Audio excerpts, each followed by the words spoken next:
Welcome to Business and Investing with Grant and Charlie, where we are enhancing your complete set of skills to build wealth inside and outside your business. Charlie, quick question.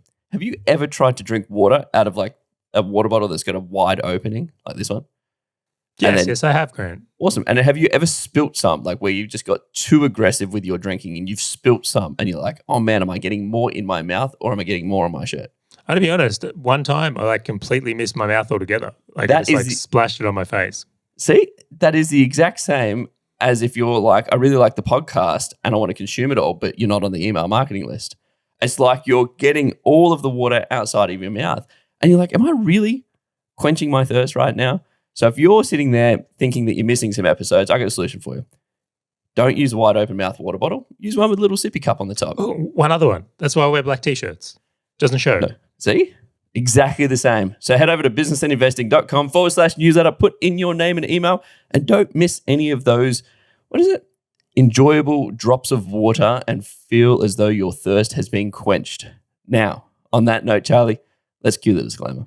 It's Charlie here from Business and Investing, and I need to let you know that Grant, myself, and the Business and Investing team are in no way, shape, or form qualified to give you personal or specific financial advice. We strongly encourage you seek out and use professionals when you are making investment decisions or comparing investment products.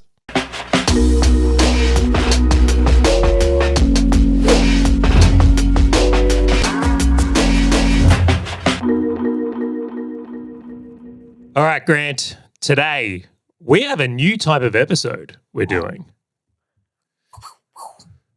So previously, we released an episode where we were speaking about how we would scale certain types of businesses or pivot certain types of businesses. And we got a request from a listener to say, well, what I would love is to send you what business and industry I'm in. And I'd love to hear you guys talk about how you would scale it if you got your hands on my business. So today, we're going to be talking about how we would scale a web design agency. I'm going to say if we did it again, because both you and I have done this one. This is one we've know extensively well. But if this is something the fans say they enjoy, we're going to do more of them. We're going to cover more of these businesses. And for those of you that don't have a web design agency, don't think this stuff doesn't apply. A lot of the principles, strategies, and ideas we're about to share, I think are pretty universally adoptable or tweakable to fit most businesses. And it could be one idea within one of these that makes a difference in your own business. Completely. When you thought about this, was your instant response exactly how I did it previously? I would not change a single thing. No, I think my instant response was PTSD. It was like, don't bring it up again. Yeah, I think there's some trauma. And I got to tell you, right, it's fascinating. I look back on it and it was very easy for me to blame the business. And I look back on it and go, web design agencies are terrible. What a terrible business. Yes.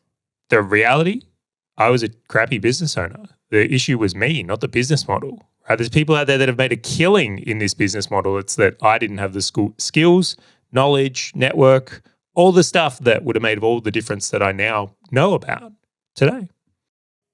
I basically just built a list of all the problems and challenges that I faced and just suggested the opposite. So wait, you just wrote out, all right, so this is step-by-step what I did, and then just made a list next to it, opposite. Dude, I shit you not, like literally, it was like, that was where it started. That's where my list started. I dig it. I can work with that. All right, so I've got to set some rules around this or some specifics because I think that makes it more fun, right? It does make it more fun. All right. So most notably, the web design agency we're talking about scaling, we're going to pretend they're doing about $10K a month in monthly recurring revenue right now. So the idea being is definitely not a big business. They can build the product. It's not a complete startup. They're probably already making websites for clients in some way, shape, or form. And we want to talk about the idea of taking them from that 10 grand a month mark to like 50K plus a month of monthly recurring revenue, even 100K plus monthly recurring revenue in some of these ideas. Now, why have I we've picked that number specifically?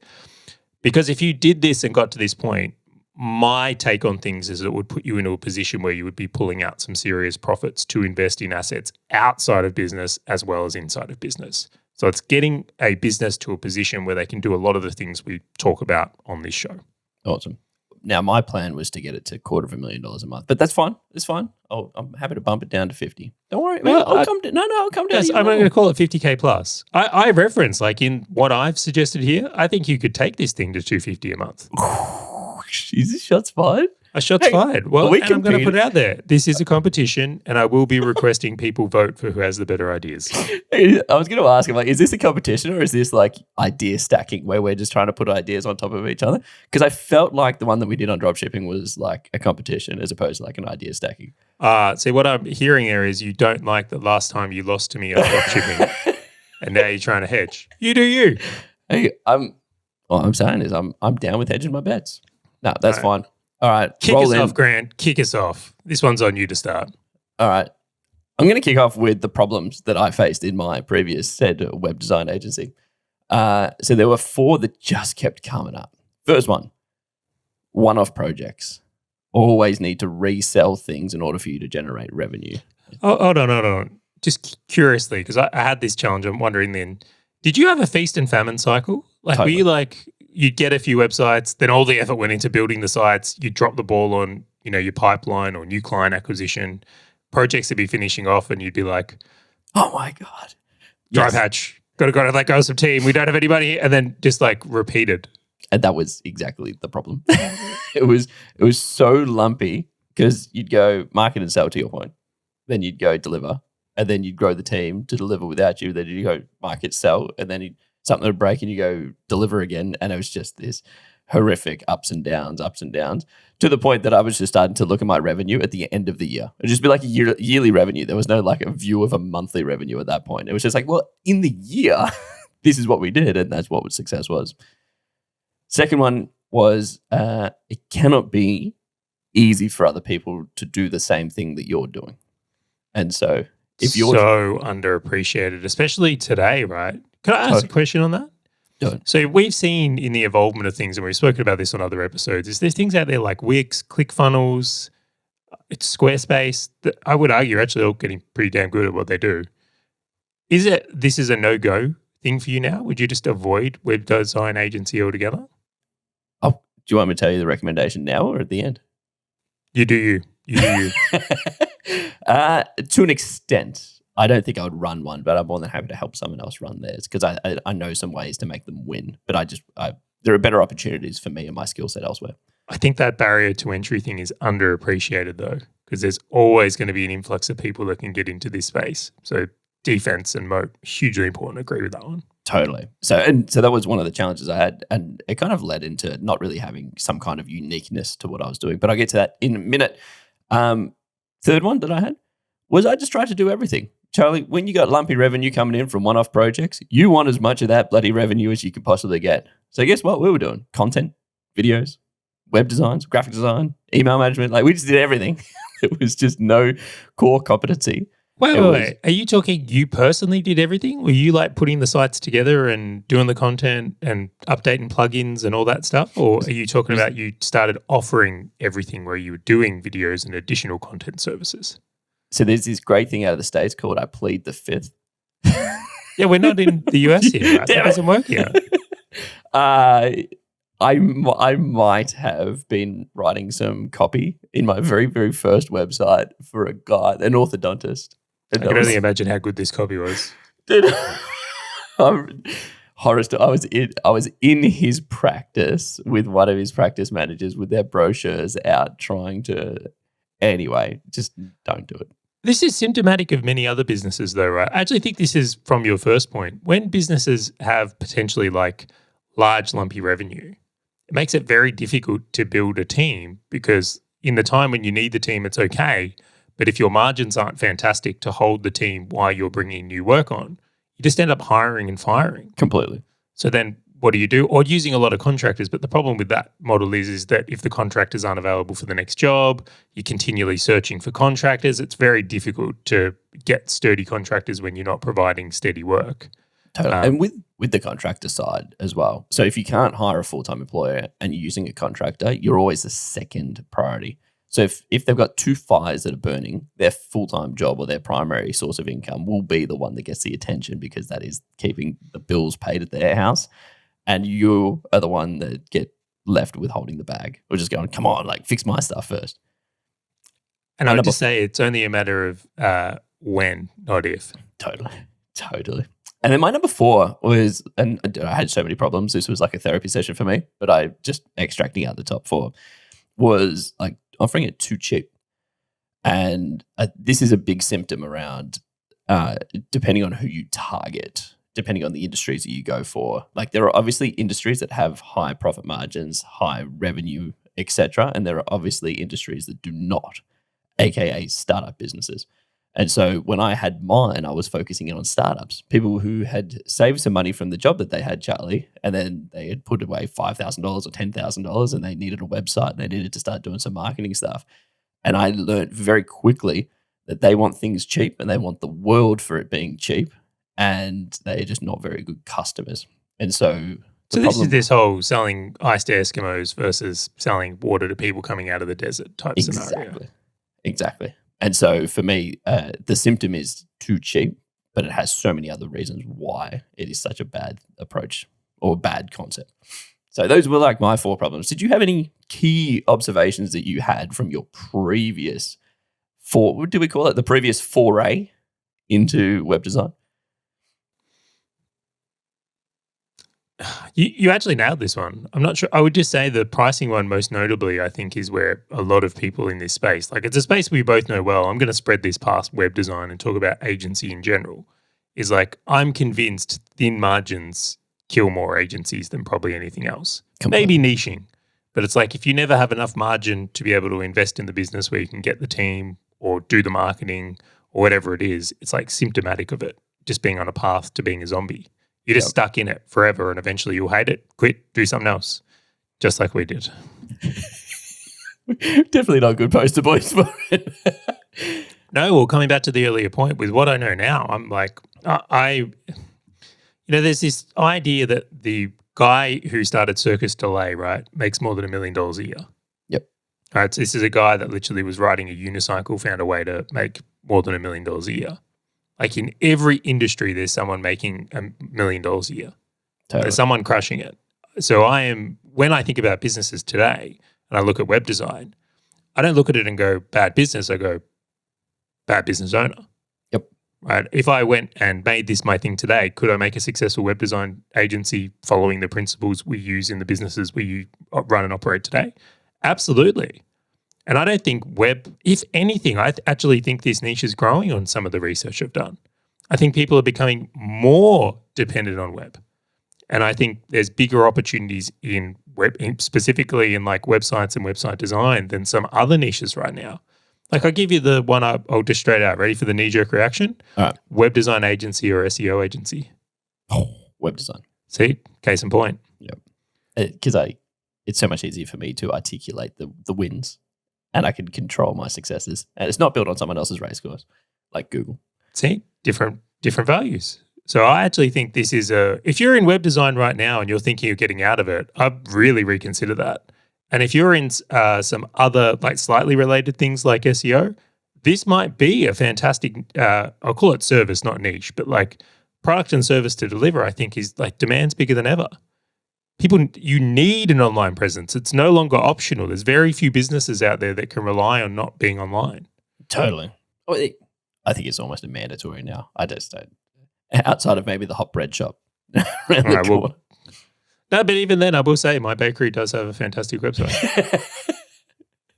Yeah, that's fair. Just to my bakery, though, what I would love to know is like what you baked today. Just so I can check if I'm going to come past or not, because you don't bake the same shit every day. Like if you've got the bread I want, I'll go past. I feel like I've poked a sour in this little place. Yeah, because Jack likes cinnamon donuts, and if they haven't done the cinnamon donuts and we go past, he's not happy. I should have taken him to get hot chips. All right, Grant, I'm going to let you kick this one off. You ready for this? No, but throw me under the bus. Let's do it. All right. I'm going to take a stranglehold on this, Charlie. I'm very fortunate. I know dentistry very well. And so I'm going to take the business, throw it straight into dentistry. Okay, so you've got a hold of this web design agency and you're going to be focused on dentists. Yeah. Why dentists? I know how much dentists generate in revenue and I know their profit margins. And so because I've got another business in this space and I know that you can approach the decision maker via other partner avenues. So I can actually get in front of the people who have the credit card to go and make the decision, and I can represent myself or the brand as a known expert in this area. And I think there's just so much to run with. All right, so you've got your hands on this web design agency. First thing you're doing is niching it into dentists for those reasons there. Have to niche it in. And there are some other industries, but we'll go with dentists today. So decent revenue, great profit margin, a very stable business. Do you really think technology is going to make dentistry irrelevant? No, like people are always going to want this thing. So it's kind of future-proofed in the sense that. Do you know what? I never thought of the evergreenness of dentists. You're absolutely right. Like if you snap a tooth and it's a recession, you're still going to go to a dentist. Mm-hmm. But even more than that is like I've seen a lot of interesting things around like weddings where people will do whitening, orthodontics, right? Where it's like, people want straight teeth. Like there's a whole identity attachment to it. It's not treated as the same as other things. You should see dentists coming into Christmas and parents wanting their kids to have good teeth for photos for the family and stuff. It's full on. It's nuts, man. It's amazing. I think it's and I'll put it out there. I think it's a great service. Like who doesn't want to have a good smile? That's what I mean. Photos, memories. There's this is one of those interesting ones that's not necessarily logical. I love markets that aren't logical because people will spend obscene amounts. So I can work with this niche. I do. Awesome. We're then going to go and give them a subscription package. So the interesting thing with dentists is they use bespoke software to book customers in, right? And like you've got this thing called Dent for Windows, etc., that a lot of web design agencies won't actually know how to use or integrate with, which means it's like this very specific tool that like 90% of dentists use that I can specialize in integrating with and actually making that a seamless experience for a customer and return customer.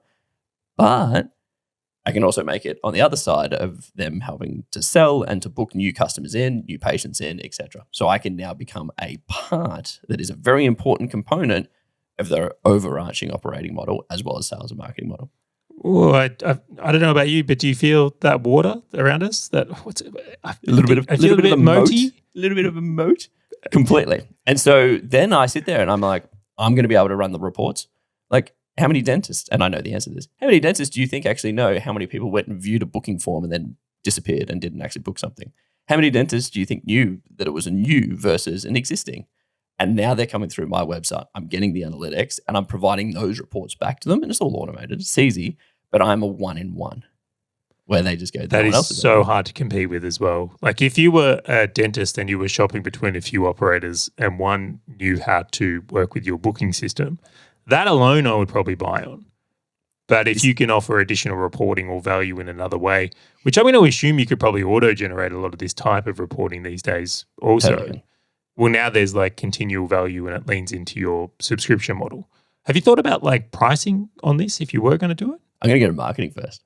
All right, go to marketing. So I know exactly. So dentists are amazing. So most dental practices are owned and operated to some extent by dentists themselves, which means that they need to go and do what they call CPD points, which is a level of education that they have to get every single year.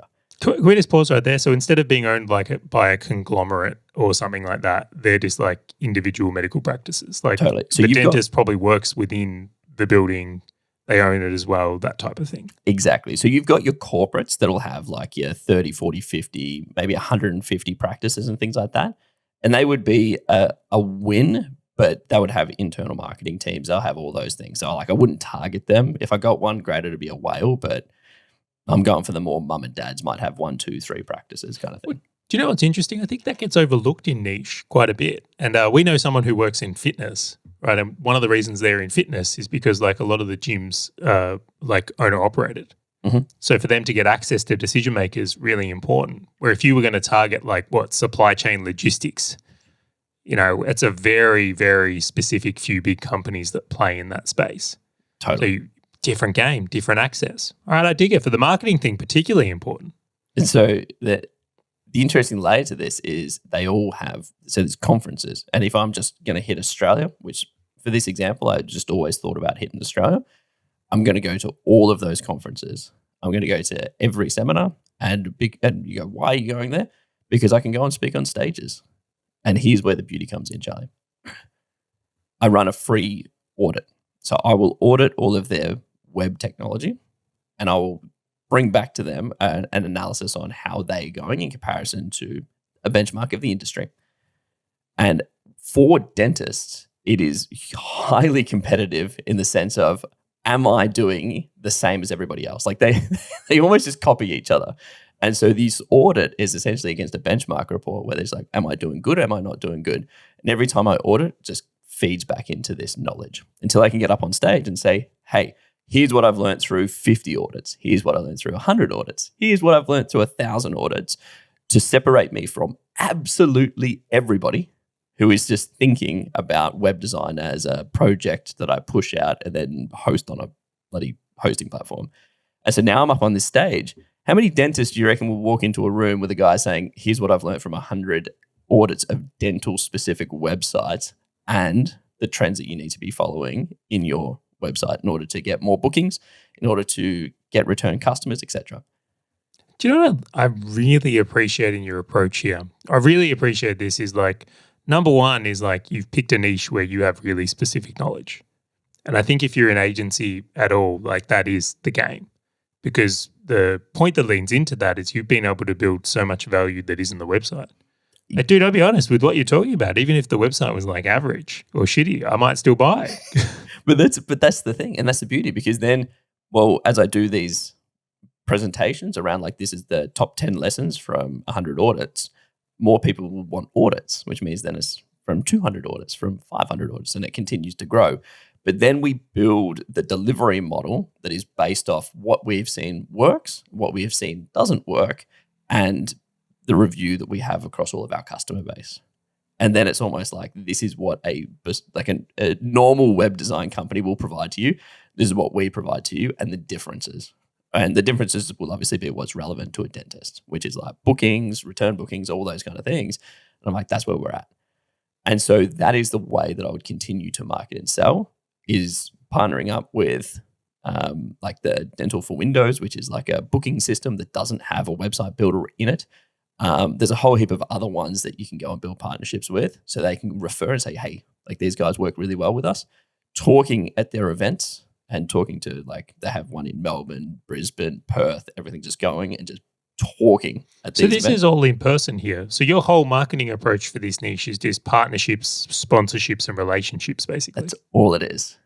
And then because I'm the one doing the audits, or at least as I scale, other people do the audits, and I'll get to pricing in a second.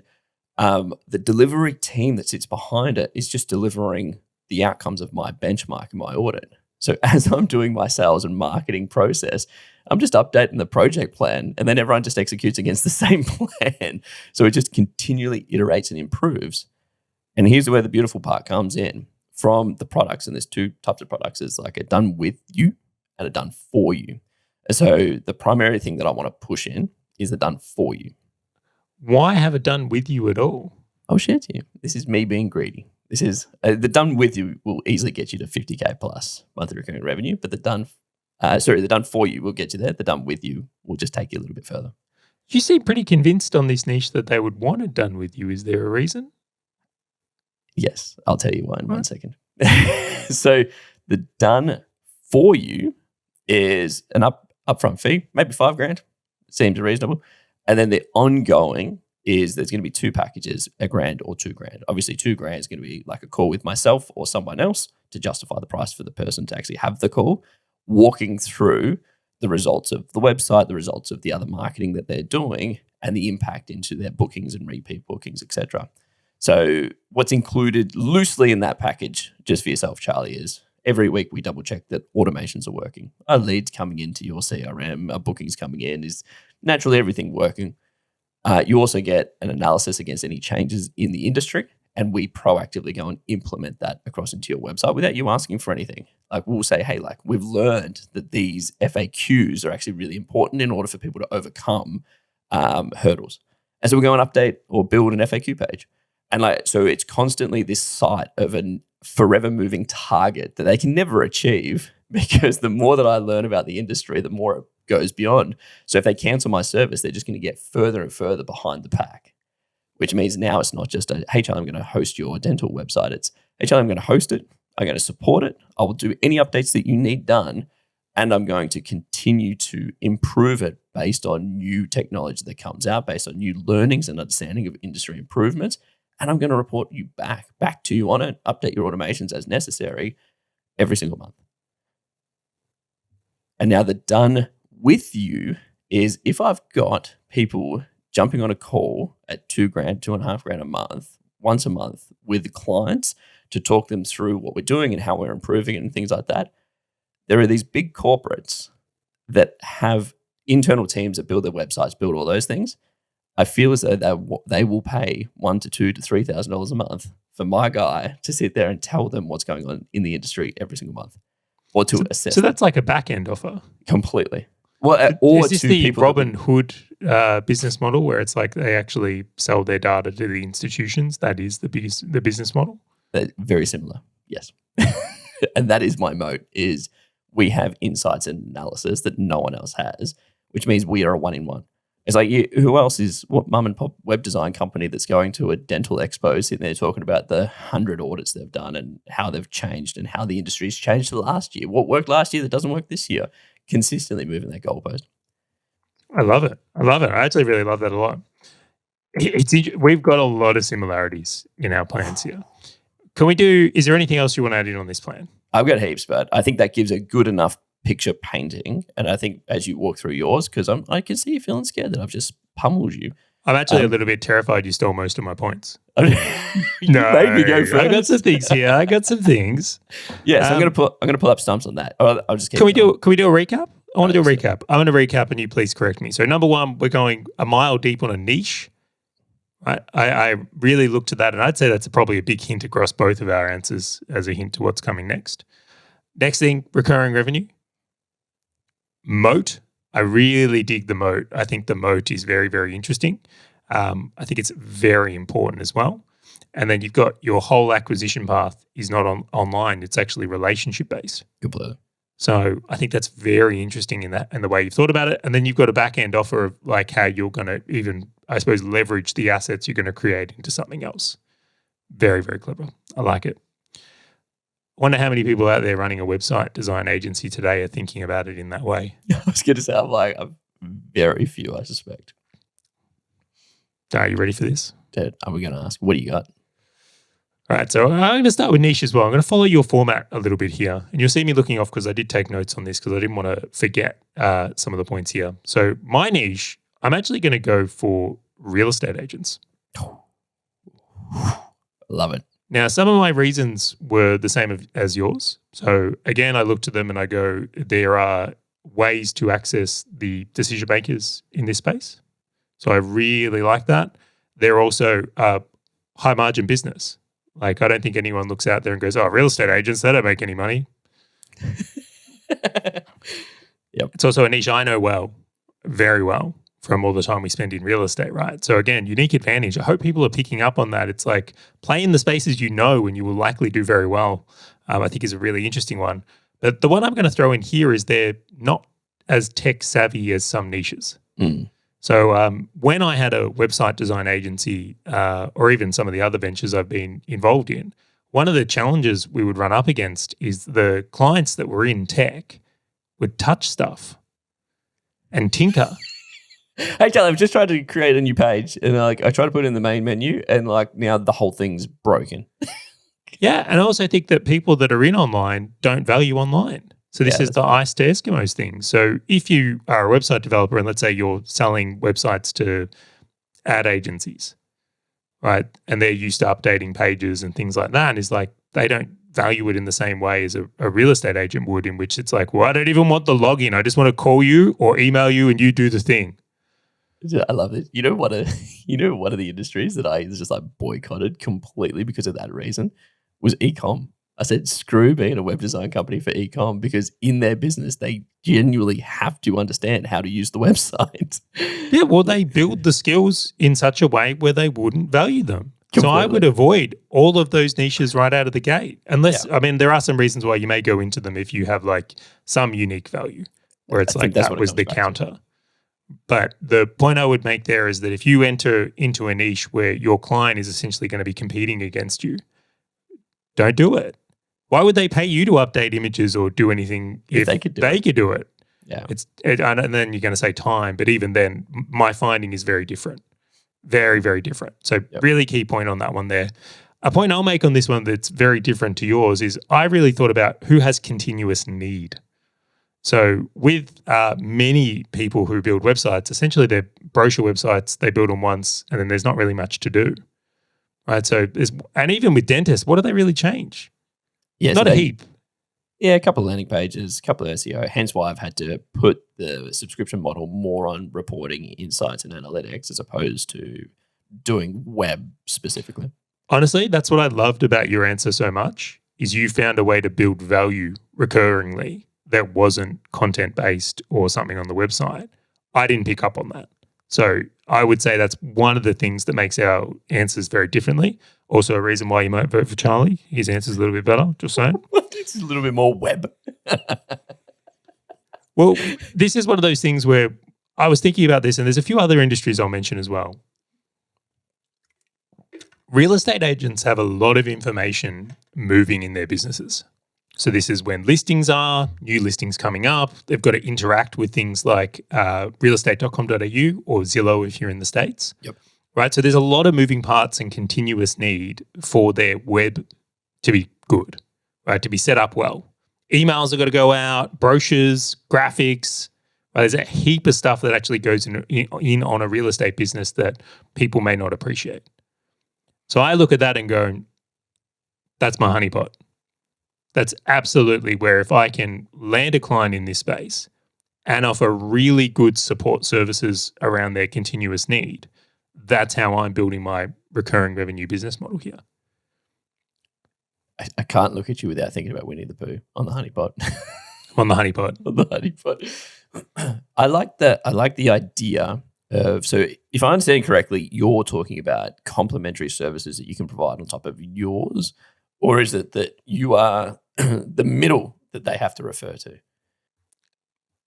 Well, this is where I guess in your case, you've kind of mentioned the idea of the booking system, right? You're working with it there. In this case here, I'd be working with like the real estate listing service, right? Because, we know about XML feeds and all these other things. I won't make it overcomplicated or techie, but I just want to say that it's the idea of there's a whole bunch of information and content that moves around a real estate business. Listings, when opens are, emailing people, the CRM, a heap of stuff, that all needs to work and function. That is where someone who's strong in web and can support one of these companies can do very, very well. You know what's so funny about both of our points? It's like we both dive into the concept of being completely accountable, where if something that we build does not work, their business kind of stops operating. Yeah, right. What need? We're quite a few web design companies that I know of strategically try to get out of the way of being mission critical to someone else's business, to the point of know that the form will just email it to you. But yeah, why? What do you mean? And so it's really interesting, just the observation of both of us just going how do we get into being a necessary service that they have to pay for as opposed to an optional? Well, let's go further than that. I've decided in this market, I'm going premium. Yeah. So real estate agents particularly, and if anyone knows a few real estate agents will appreciate this, who's got the nicer car, who's got the nicer house, who's got the nicer suit, where is your office on the street, how big's your floor plan? They are very, I'm just going to say it, ego-driven. It's a very status game. Yep. Who's got the nicest website and who's got the best tech matters to them. It's important. They don't want low-quality stuff. They don't want to be perceived as low quality. They want to be perceived well. And I look at that and going, it's a market that's willing to pay for premium. They could be getting around in Priuses. It'd be very cost effective with all the driving to houses and fuel efficient. And Maserati is better. Because that's the impression they want to leave with clients. Totally. So that's what I want to lean into here is I'm going to go for value and that's what I'm going to represent and that's what I'm going to sell on in all honesty. Because I think that has appeal to the market themselves. Totally. Yes. I love this because there's one real estate agent that I know in Melbourne that I saw when I was in university, and every year he'd get his new Maserati. They painted the outside of the building. It was just a pure status game. And it's funny, he was always the one with the most amount of listings in that area. It was crazy. It was just human nature. Humans are amazing, right? Yeah. Humans are absolutely amazing. So second to that, I'm looking over here, the nature of this business is, in my model, you only need 10 to 15 clients. right? So on the setting we're looking at here and the price point, so when I say premium, I'm talking like 20 grand plus websites. Yep. And then when we talk about the recurring to go with it, again, there's a lot of information to move.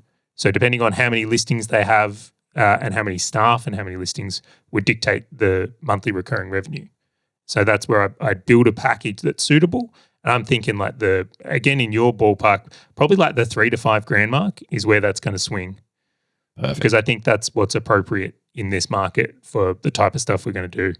Because I really want to go premium with it. I want it to be like excellent stuff. I'm so curious as to your acquisition strategy, but your idea was very similar to mine because I was looking at the 5K up front to justify a bit of project work. But then I just went, cool, if I'm at 10 grand monthly recurring revenue now, I need to get to 50 plus. I'm like, if I'm selling things at 2 grand a month, I can easily fill up the 40 grand hopper with 20 clients. I like that in sizing, just so you know. I think mass amounts of clients I don't like in these types of things. I want to be expensive. And ideally, like even then, I'd rather just have like 10 grand a month recurring packages, 10 clients, 100 grand a month type model. Yep. I think suits better here. I think you could maintain, based on my estimates, a 50% margin and do it really well on that type of business model here. So that's what I'd be going for from there. Now, I want to throw in some things here that I think are particularly important, though. Where our idea was very similar again is that I was really thinking about like what's going to make them sticky and what can I do here? And this is where we kind of matched up. I think the data and list management in this type of business is incredibly important because they've got people rocking up to open houses. They're putting in name, email, and phone number. They've got an immense database. What are they doing with them? Yeah. They've got agents. They've got listings. Like the data and tracking on these things becomes so inherently important that I think the reporting value and management of those lists is very valuable to these guys. Totally. There's so much insights you can provide across the top of what a listing includes versus excludes and like which ones are doing better, which ones aren't doing as well. The hypothesis as to like why these ones are doing better. It could be a better cover image. It could be a better naming. This naming doesn't work. This one does. Like the data. How many people are going to these listings? Yeah. If we get these types of listings, how many people are showing up? What's the buyer activity? Like there's a ton of stuff that I think becomes really fascinating in that. Time of day of bookings. Like when are people booking in? Are they doing it? What open houses are the most effective? Are auctions winning for us? Yeah. Right? Even to the point, and I thought about this, you and I know a lot about off-market deals through the nature of our work. If they're getting a listing, like how prepared are they going, well, we know someone that would buy this. We can do a quick turnaround here. Yep. Right? All this type of stuff that I potentially, noting I don't know a real estate agent that well where I know what they do intimately, but I can see value here. Like I really can see value here because in that example I just gave, even if you're just prepared with buyers lists, right, the idea of someone could come in with a listing and you could sell a property in 24 hours. That's great for your business. You don't have to do opens. You don't have to run auctions. Like that's speed of transactions. That's more transactions you can do. Completely. You don't have to pay for the fee of listing it across like domain and real estate. The professional photos you can go out with an iPhone if it's an off-market deal. Yeah, there's so many benefits as to why you just want a list to email and just say, hey, do you want this thing? So for so. Yeah, which is why my upsell offer, which is similar to your back-end offer, is actually remarketing and email management. Ooh. Don't you love the fact that we're like trying to teeter on the edge of like web and then like this, how do we make something so easy for us to deliver that is complementary to the main core business? Well, I'm going to have access to all of these things. Completely. So it's like for me to level that up is increased value. And that's how I would get to those 10 grand a month packages. And you say, well, Charlie, how do you justify this?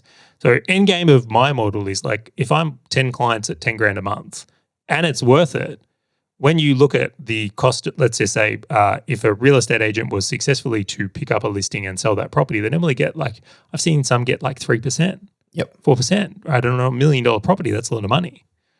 If what I'm doing is generating a sufficient amount of new listings and helping them move deals quicker, get more people in, it's a no-brainer. Yep. They're also not going to get this from anyone else. This is the mode. Totally. So, all right, and then here's my pitch. You ready for this? You ready for the real one? I'm waiting. Exclusivity. So why I'm going to charge a fortune is because I know, and I know this through experiences of I've had it networking, and you see the way real estate agents behave at times. I know real estate agents that go to B&I just so no one else in their area will go to the B&I. They don't even use it. They attend and participate just because they don't want another real estate agent having the B&I seat. Human beings are so amazing. I love it. I love it. Exactly. So that's my move. So is city exclusivity or like a radius around us? I would say a radius is appropriate is in this type of model because for example, like Melbourne and Sydney are huge places. Totally. So you'd work out what fits and then that would be the size of it. I love the fact that you brought in real estate into this. I just like the fact you brought in property, just in general, full stop. So I'm curious. I stick to what I know. So I'm curious, how are you going to get these people? How are you going to market to them? Yeah. So I'm going to use a different method. I'm going to use something that worked really well in basically everything we've done. So I like to, when I'm operating an agency, use what I call trophy client model.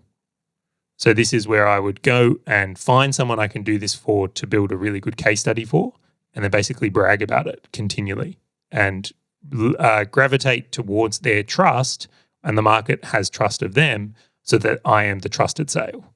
Yep. So to give you an idea on that, how that would potentially work, try and use a very relevant one. Okay, let's say Warren Buffett suddenly said that I'm the greatest real estate investor of all time. I suspect you might have other real estate investors lean on you. Exactly, because I've just borrowed Uncle Warren's trust here. Yep. So I would very much be looking for a real estate agent that I could do this for, maybe discounted, maybe for free, to build a really, really strong case study and then market it. I would think that is the avenue I'm going to go.